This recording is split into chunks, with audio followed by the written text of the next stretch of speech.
And right here, Tomahawk ribeye steak. Simply season and grill. That ain't happening in my house. I'm a cast iron guy. I'm gonna reverse sear it and butter baste it. 50 years in cooking steaks, this is my favorite method. So let's get cooking. So it says peel here for the directions. Well, that's not peeling very good, is it? Now let's just say that you needed directions. It'd be nice if you could open them, and I can't read it through the back. So let's be done with all that. So let's get this ribeye out of here. $16.97 a pound, 2.6 pounds, $44.12. Happens to be near our 250th birthday of the United States of America, and my birthday is 2 days after. So I thought, you know what, Cooking with Bob's going to get himself one of these big old hunks of meat. I love these tomahawk ribeyes. We're going to show you how I get it done. So we just set that ribeye down here on my cutting board. I have some coarse salt in a salt grinder, and we're going to salt this thing pretty heavy. Now this meat's been sitting out a while. It does help, I think. I'm not sure that that's all that important personally, because if you're doing a reverse sear, I think it's still going to cook even in the oven, which is what I'm doing today. Let's set her up. We're going to get all these edges. You don't want any of them not to be happy. Get the other side. You can give her a little love tap if you need to make sure it's stuck in there. It looks pretty good. I don't think we got too much fat. There's a piece there that's a little bit thick, but I think that'll be fine.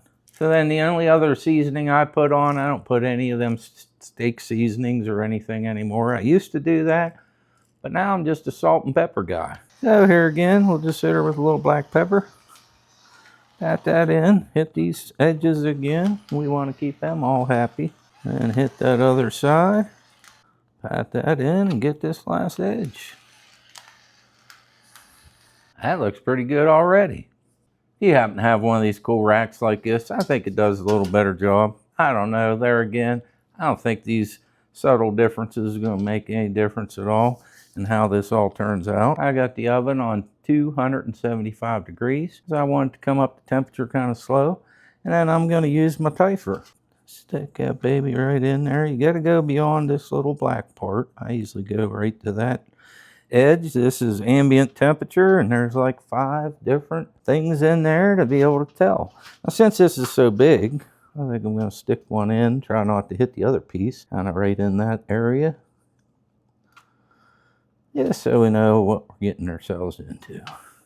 We got 2 Typhur probes in there. We'll be able to monitor it on this fine base unit right here. Takes all the worry away. If you want to hook it to your phone, that works as well. So let me stick this in the oven. Since we're going to do the reverse sear, I got it in there at 275.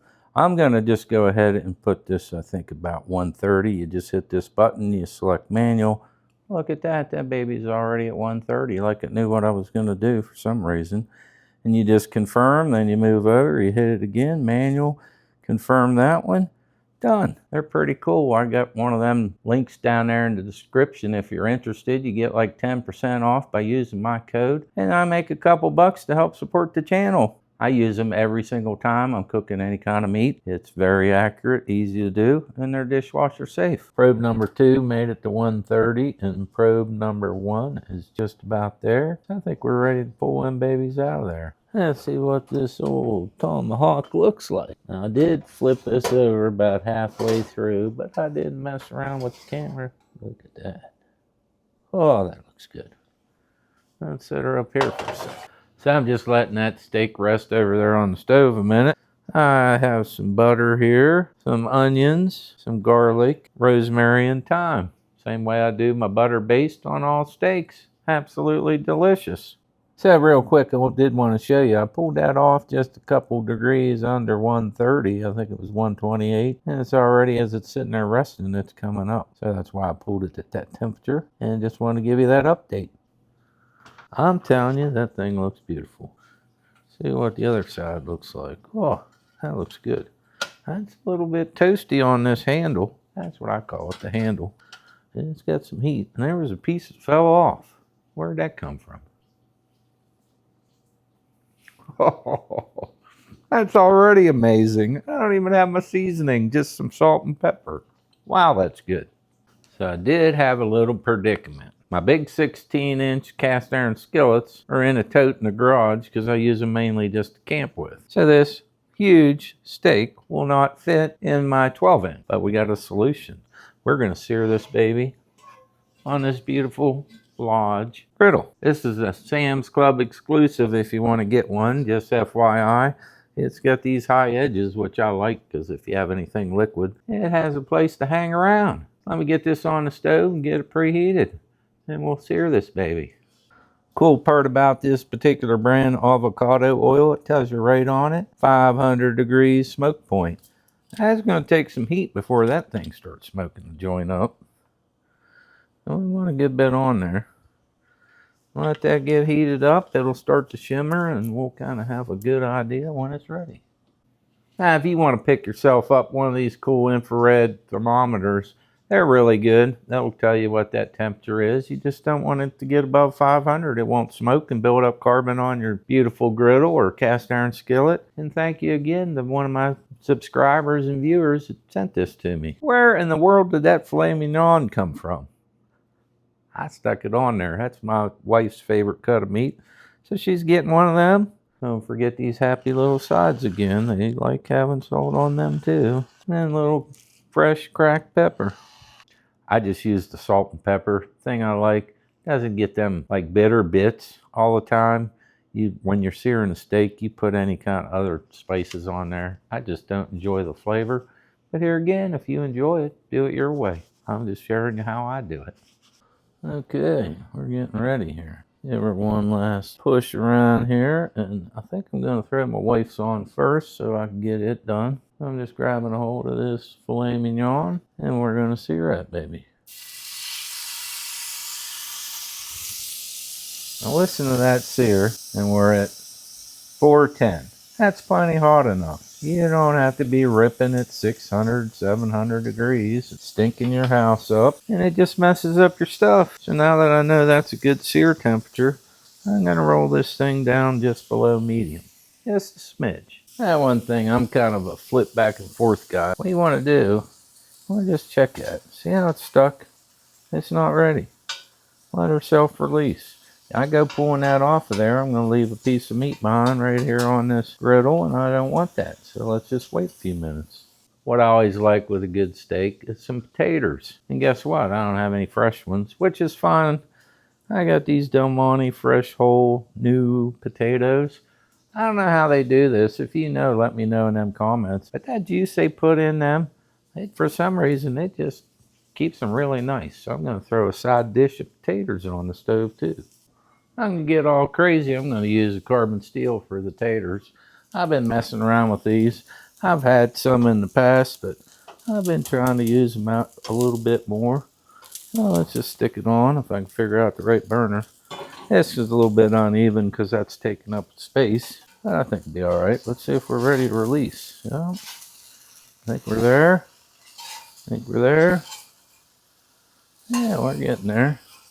See, that took a little while. Yep.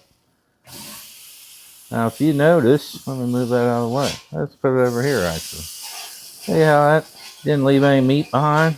A couple bits. Let's move that oil on there. You can always clean as you go, is what I call it. Let's put that oil on there, and that'll take a couple of them bits off. So when you go to clean this thing up, it'll be easy to deal with. And just to show you, I'm still at 131. That thing's been sitting out for however many minutes it's been, probably 5, 6, 7 minutes. So it's still holding its heat while it's sitting there resting. We're going to take this big old ribeye right here, and we're going to do a reverse sear on it. Probes in there so I can see what temperatures are going on. Get that to where it fits. That's a big chunk of meat. Now you hear that sizzle.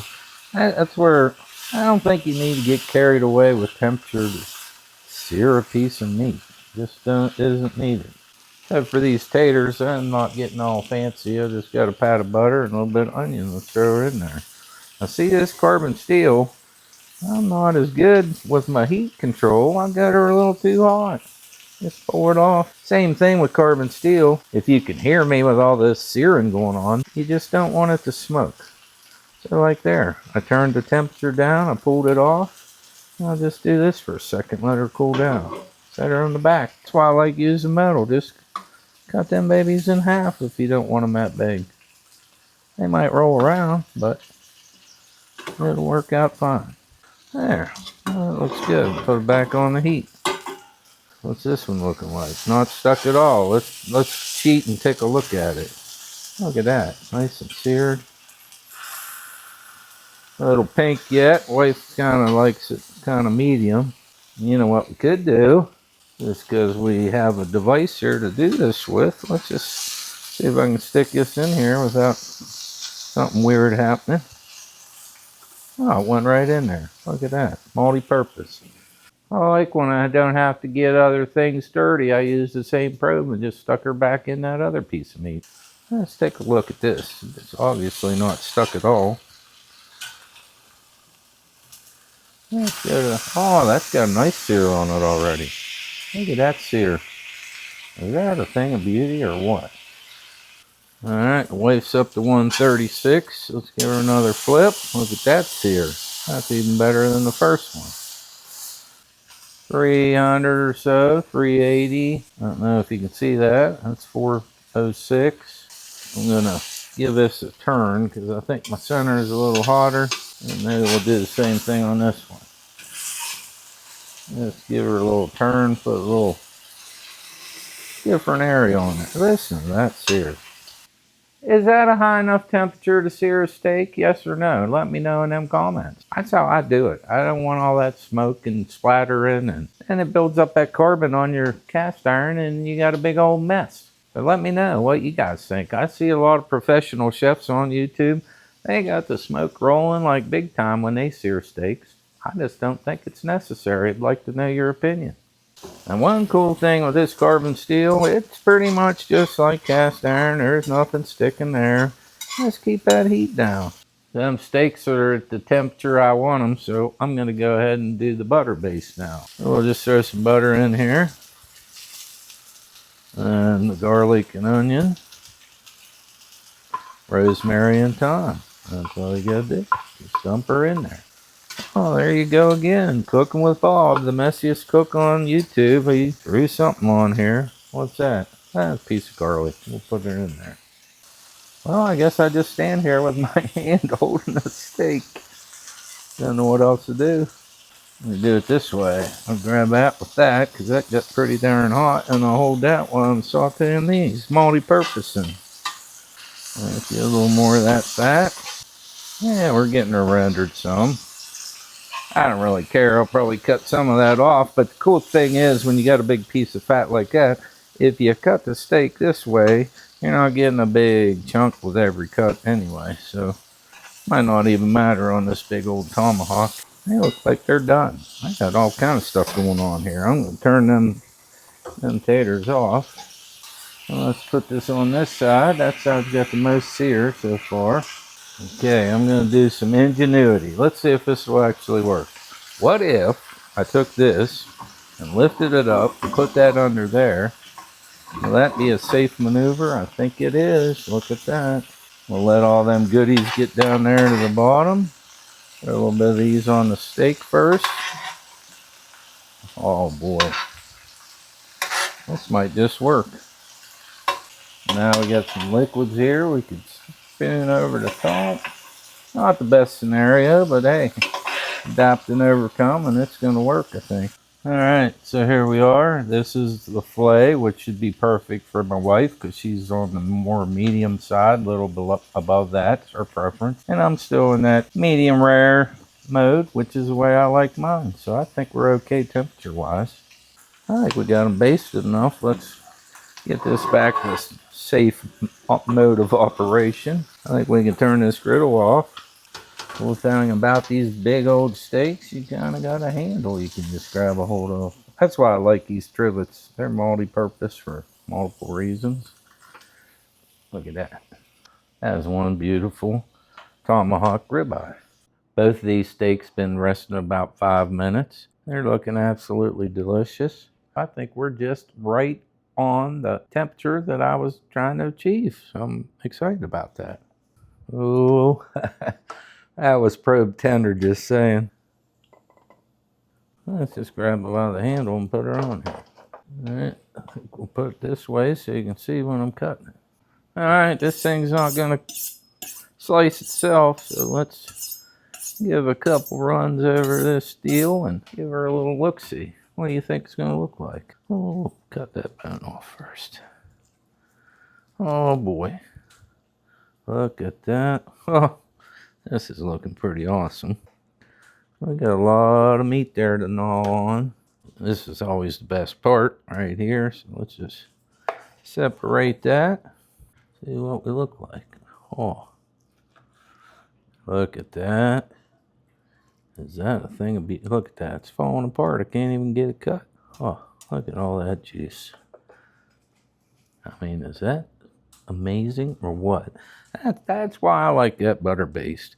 You got a little steak juice, you got a little butter. Of course, you have a little bit of that leftover avocado. But I'm telling you what, this is going to be one delicious piece of steak. I already know. You know, there's only one thing left to do. Cut off a bite-sized piece here and give her a try. That marbling inside of ribeye, look at that. That just gives it all the flavor. Let's see what it tastes like. Oh my. I am telling you what, that was the best idea I've had all week with buying this thing. It is so tender. The rosemary and thyme, I'm telling you, makes it. If you like that flavor, it just gives any piece of steak a delicious flavor. You can taste the garlic and the onion. I think we done nailed it. So I'm going to get this plated up with some taters. We got some homemade macaroni salad that's going to be a little side with it. And I appreciate you letting me know how you do your Tomahawk ribeyes. You do them this way, you mess around in the grill. It's like 97 degrees outside too. So I'm in here in the air conditioning, and I'm telling you what, you can't make a better steak, in my humble opinion. Look at that. I'm going to have another bite, and I appreciate you watching. Slam that subscribe button. You don't want to miss any of this action. Bust out that cast iron and just keep cooking. That is so good. Huh, Benny? Was that good? You smell it? You're my biggest fan.